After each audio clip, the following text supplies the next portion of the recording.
Article 9. Tout homme étant présumé innocent jusqu'à ce qu'il a été déclaré coupable, s'il est jugé indispensable de l'arrêter, toute rigueur qui ne serait pas nécessaire pour s'assurer de sa personne doit être sévèrement réprimée par la loi.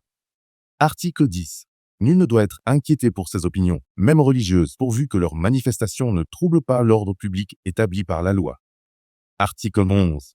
La libre communication des pensées et des opinions est un des droits les plus précieux de tout citoyen peut donc parler, écrire, imprimer librement, sauf à répondre de l'abus de cette liberté dans les cas déterminés par la loi.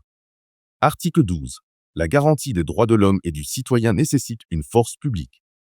Cette force est instituée pour l'avantage de tous, et non pour l'utilité particulière de ceux auxquels elle est confiée. Article 13. Pour l'entretien de la force publique et pour les dépenses d'administration, une contribution commune est indispensable.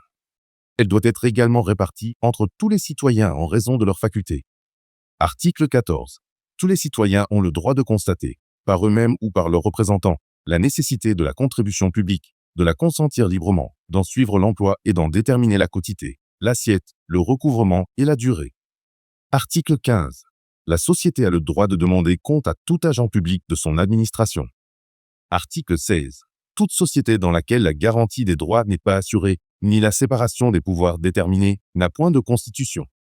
Article 17.